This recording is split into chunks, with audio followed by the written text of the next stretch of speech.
If my night driver had not missed my exit, I would have unlocked my front door and walked directly into something I was never meant to survive. I am Lydia Moore. I am 61 years old, and this is my true story from Los Angeles. 6 months earlier, I stood alone beside a hospital bed in Glendale, holding my husband Daniel's hand as the machines around him went silent. We had been married for 39 years. He taught high school history. I worked most of my life as a legal assistant. When he passed, the life insurance barely covered the medical bills and the funeral. What remained disappeared quickly into property taxes, utilities, and the cost of simply existing in a city that does not pause for grief. I moved into a small, aging bungalow in East Los Angeles that Daniel and I had bought decades earlier, when the neighborhood still felt full of promise. Now, the paint was peeling, the streetlights flickered at night, and the silence inside the house felt heavier than noise ever had. Our son lived in Arizona. He called when he could, but we were no longer close. Grief has a way of stretching distances that already exist. At 61, retirement was not an option. I took a night position at a private legal records archive downtown. It was not a law firm. It was a quiet operation that stored civil case files, sealed depositions, and evidentiary documents for ongoing litigation. My job was to log files, verify chain of custody, and flag inconsistencies. The work required focus and discretion. It paid just enough to keep me stable. My shift ended at 11:45 p.m. For years, I relied on the bus. Then routes were cut. The last bus now left before my shift ended. Walking through downtown Los Angeles alone at midnight was no longer something my body or my nerves could handle. My son insisted I download a rideshare app. I resisted until I had no choice. That is how I met Aaron. The first time his dark sedan pulled up outside the archive building, I hesitated. It was late. The street was empty. He looked to be in his early 50s, with tired eyes and careful movements. But his rating was perfect, 5 stars, hundreds of rides. I got into the back seat and gave him my address. "Long night?" he asked quietly. "Every night," I replied. He nodded as if that explained everything. Over the next few weeks, Aaron was always the one who accepted my ride. Same nights, same time, same calm presence. He never asked personal questions. He never pushed for conversation. But he noticed things, when I seemed unsettled, when I was quiet, when I was cold. In October, I started bringing him tea, chamomile, poured into a travel cup from my own kitchen. The night shifts sometimes left my hands unsteady, and the warmth helped. One night, I handed him a second cup. "You don't have to do that," he said. "I know," I replied, "but nights are long." He accepted it with a nod that felt heavier than simple thanks. By November, those 12-minute rides were the only time I spoke to another person face to face. Aaron remembered my routine. He remembered the way my porch light flickered. He remembered which nights I locked my door twice. What I did not realize was that someone else had been watching too. And the night Aaron missed my exit, the life I thought I understood began to break apart. That was when everything started to change. Aaron rarely spoke first, but when he did, it was never casual conversation. He asked questions that mattered, then waited for answers without rushing me. Over time, I learned that silence did not make him uncomfortable. He understood it. One night, a few weeks after we first met, he told me he used to be an electrical systems technician. He handled maintenance for commercial buildings across the city for nearly 20 years. Then a scaffolding accident crushed 2 vertebrae in his lower back. The company settled. The job ended. The pain remained. Driving nights paid the bills and kept him moving. It also allowed him to check on his mother every morning before sleeping. She lived alone now, her memory fading unpredictably. Aaron adjusted his entire schedule around her needs. He never complained when he told me this. He spoke like someone stating facts he had already accepted. As the weeks passed, I noticed something unusual. Aaron did not just remember my address, he remembered patterns. He knew which nights I stayed late to finish audits. He noticed when my porch light was off and slowed before pulling up.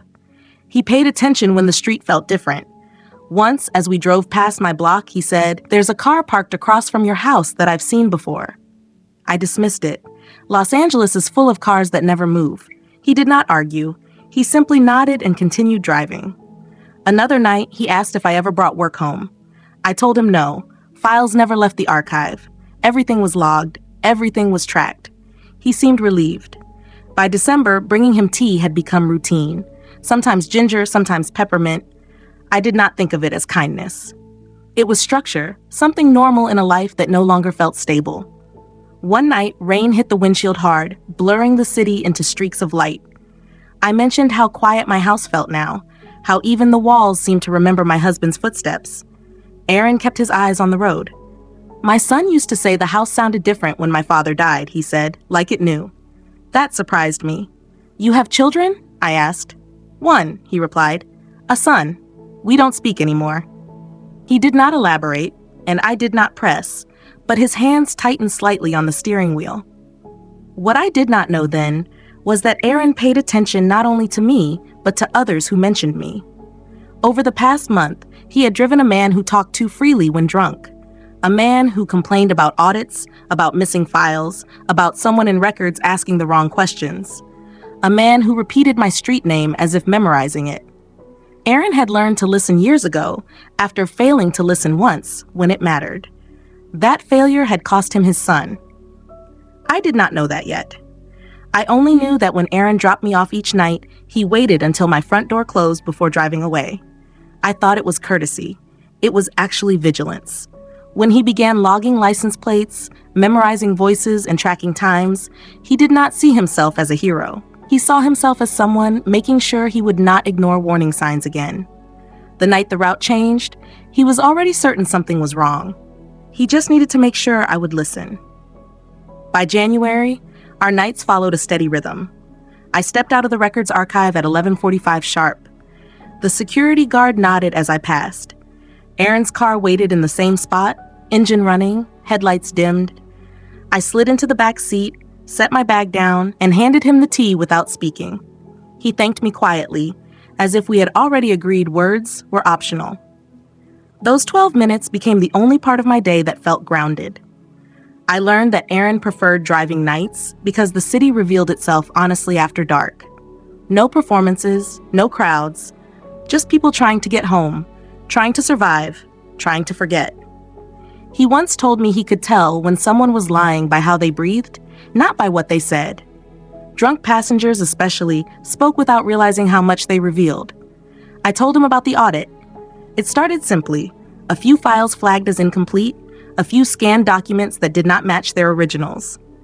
Nothing obvious, just enough inconsistencies to concern my supervisor. I had been assigned to double-check archived civil cases involving elder settlements and disability claims.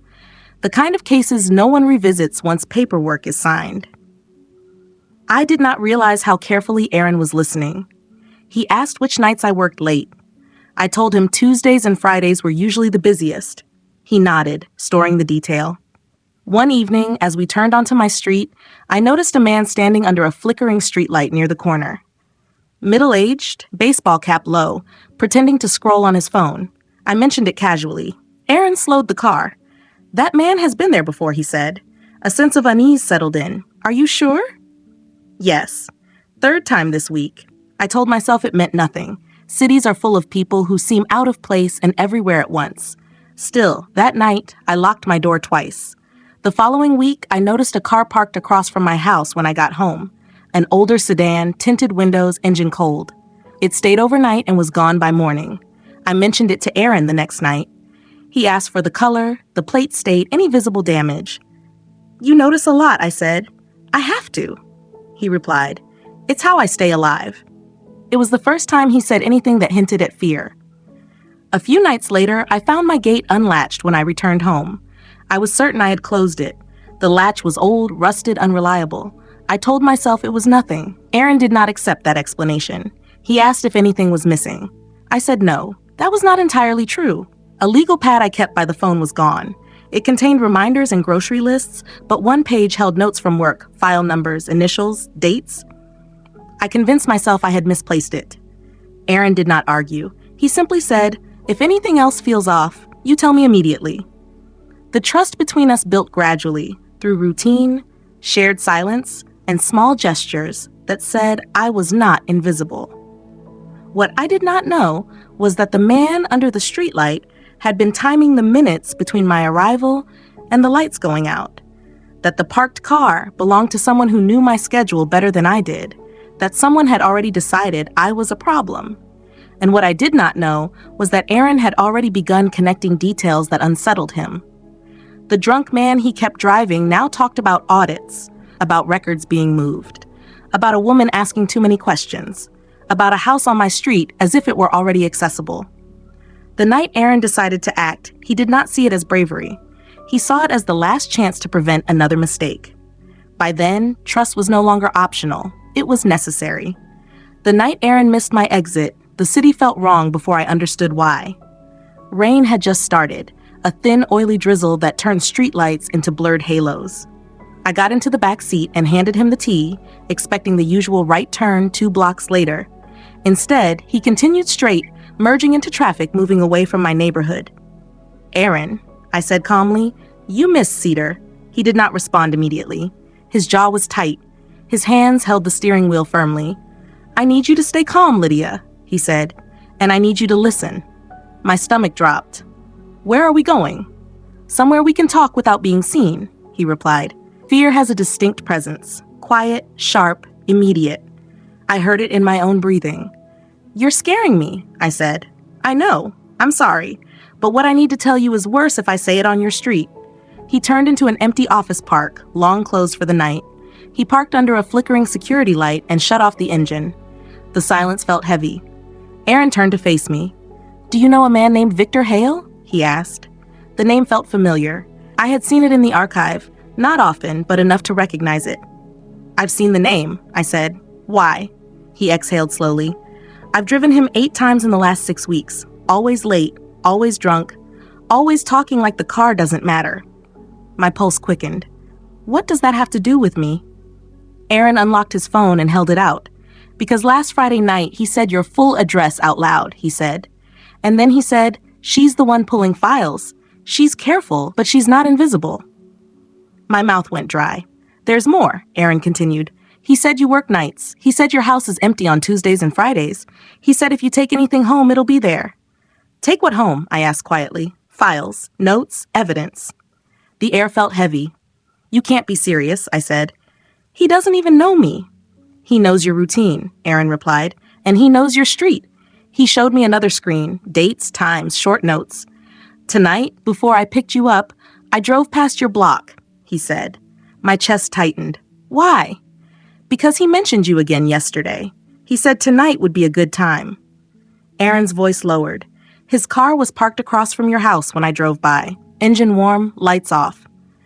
"That doesn't mean anything," I said, even as my hands trembled. Aaron looked directly at me. "I watched him get out. I watched him walk to your gate. I watched him try your front door." The words landed heavily.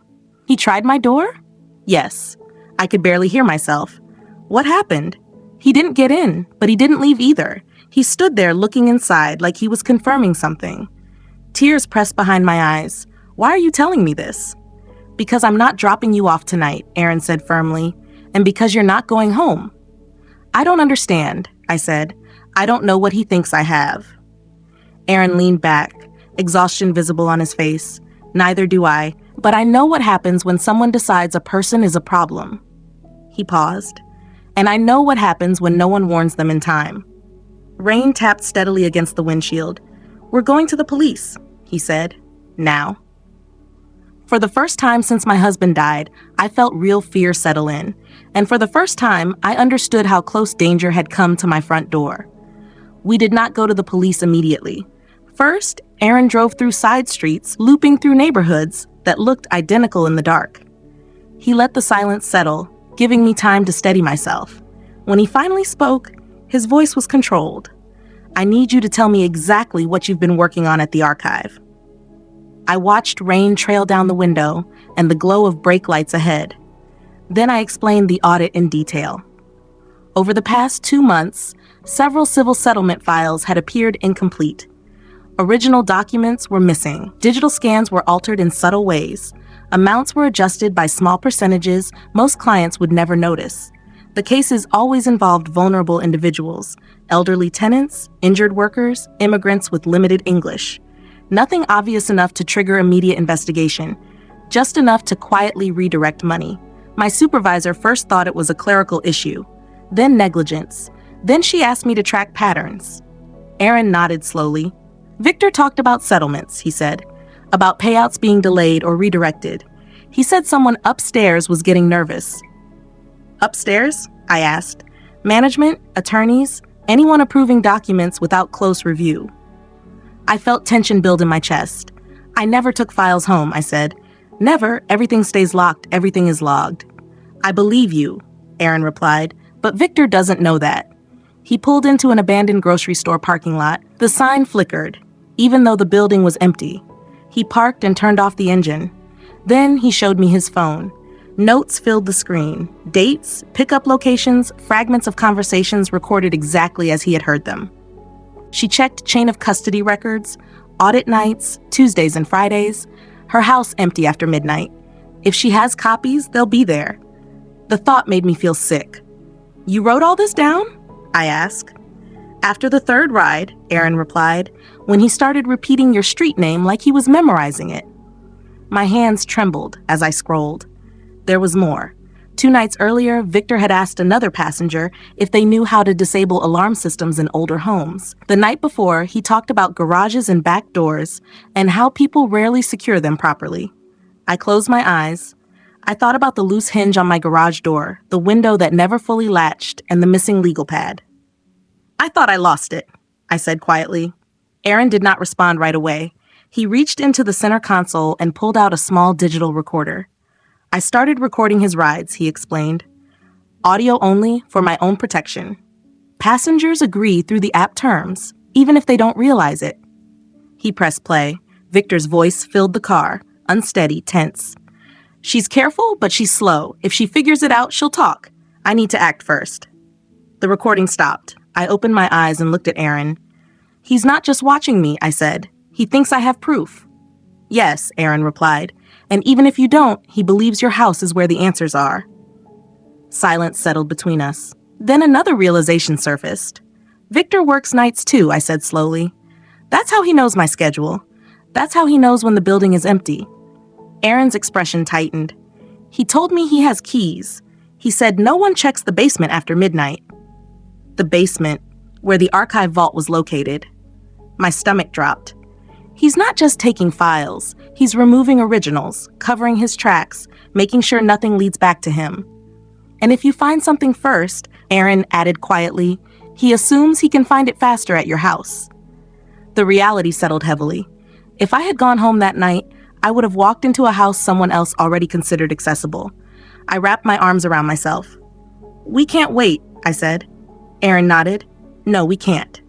He started the car. This time, he didn't ask where to go. We both already knew.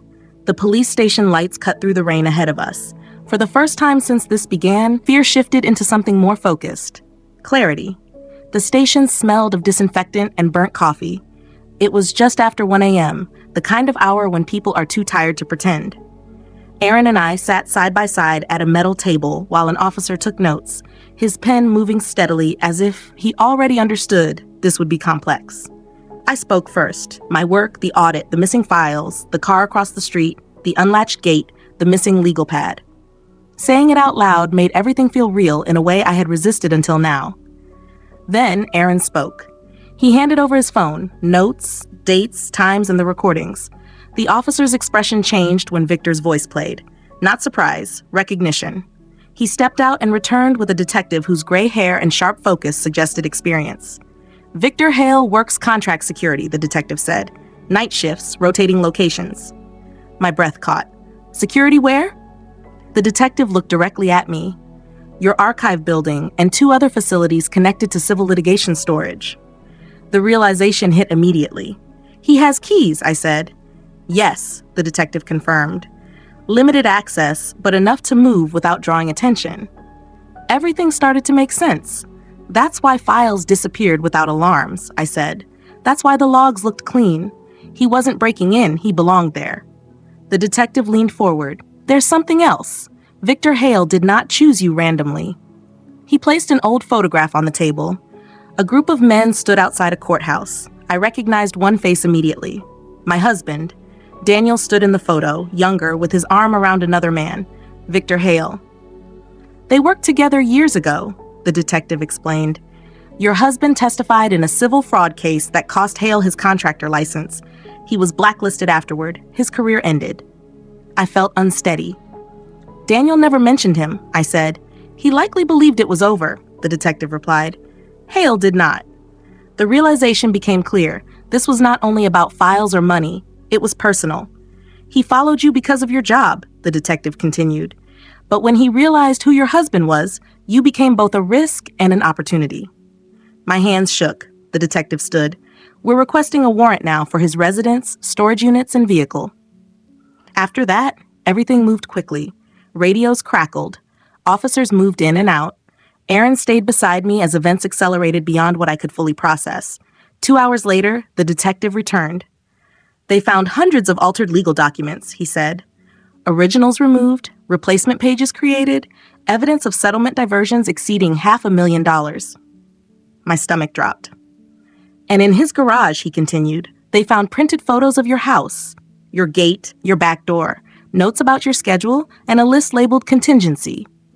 I struggled to breathe. What was on it? Your name, the detective said, and a date. Tonight. Silence filled the room.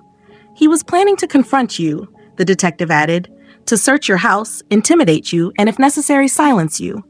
The words felt distant, difficult to process. We intercepted him on his way back, the detective said. He's in custody.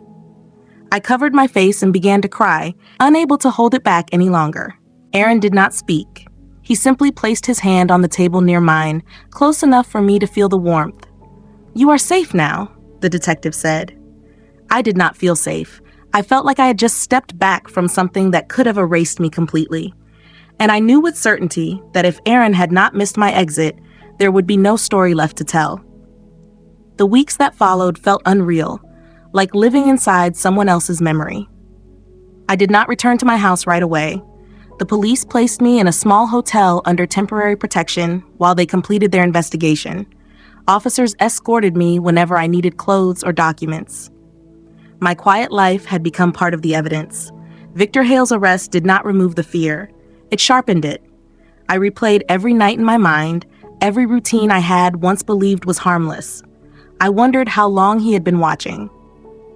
I wondered how close I had come to opening my door without knowing why. The investigation expanded quickly. The archive building was sealed for 2 days. Federal investigators joined the case. They uncovered a network of altered civil case files linked to multiple shell accounts. Money had been diverted from settlements meant for people who could not afford legal support or second chances. Hale had not acted alone at first, but he was the only one arrogant enough to continue after others stepped away. He was also the only one careless enough to let alcohol expose his intentions in the wrong car. Aaron gave his statement twice, once to local detectives and once to federal agents. His notes formed a timeline. His recordings became a key foundation. When the case went to trial, the courtroom was quiet in a way that felt heavy rather than respectful. I testified on the third day. I told the jury about my job, the audit, the missing files, the man under the streetlight, and the car that never moved. My voice shook when I described the night Aaron missed my exit and told me not to go home. Across the room, Victor Hale kept his eyes on the table. He never looked at me. Aaron testified the next morning. He spoke calmly and clearly. He described patterns, not emotions, times, dates, exact statements. When the recordings were played, the atmosphere shifted. It became clear this was not speculation. It was intent. The defense tried to present Aaron as overly cautious, a driver exaggerating what he heard from intoxicated passengers. Then the prosecutor asked a single question. If you had ignored it, what would have happened? Aaron answered without hesitation, someone would have died. The verdict came quickly, guilty on all counts: financial fraud, evidence tampering, stalking, and attempted unlawful entry with intent to intimidate. The sentence was severe. Victor Hale would spend the rest of his life behind prison walls. When it ended, I expected relief. Instead, I felt a sense of emptiness. Justice does not restore what fear takes. It only closes the door behind it. Gradually, life began to take on a familiar shape again. I returned to work. The archive reopened under new management, with stronger safeguards and oversight. The audit I had started quietly had exposed something much larger than I had imagined. Aaron continued driving nights, but now I sat in the front seat. We talked more, about everything and about nothing. About the son he lost, not to death, but to distance and regret. About how listening too late can damage a family as deeply as any conflict. One evening, weeks after the trial, his phone rang while we sat in traffic. He hesitated before answering. When he did, his voice changed. It was his son. He had seen the news. He had read about the case, about the driver who helped a woman by paying attention, about the man who did not ignore the signs this time. He wanted to talk.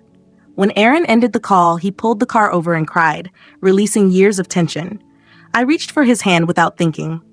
"Sometimes the truth hurts," I said quietly, "but sometimes it opens doors." He nodded. That night, for the first time in a long while, neither of us felt invisible. And for the first time since my husband died, I believed the future could still hold unexpected change. Life did not return to what it was before. It settled into something new. When I finally returned home for good, the house felt different. Not violated, but changed. The locks had been reinforced, motion lights installed, and cameras placed along the exterior. These were precautions, the police said. But what truly made the house livable again was knowing that danger no longer existed quietly within my routine. I kept my job at the archive, still working nights, still handling files most people never think about. But I no longer moved through my days assuming that quiet meant safe. I understood now that silence can hide intention just as easily as it can hide pain. Aaron and I began having dinner together on Sundays. At first, it was just coffee, then soup, then full meals that took time. He introduced me to his mother, who smiled at me with a sense of familiarity, even when her memory failed her. A few weeks later, his son joined us. It was awkward at first, careful. Two men learning how to speak again without blame. They asked me about the case, about testifying, about fear. I answered honestly. Fear does not always announce itself, I told them. Sometimes it waits for routine to make space for it. Over time, those dinners became something neither of us had planned. A kind of family formed through attention rather than blood. At work, a new clerk started, young, overwhelmed, working nights out of necessity rather than choice. I recognized the tension in her posture, the hesitation before she asked questions. One night, I brought her tea. She looked at me as if I had given her something rare. "Thank you," she said quietly. "You don't know how much this helps." But I did. I understood exactly what it meant to be noticed in a place where most people are overlooked. Months later, Aaron received a call while driving me home.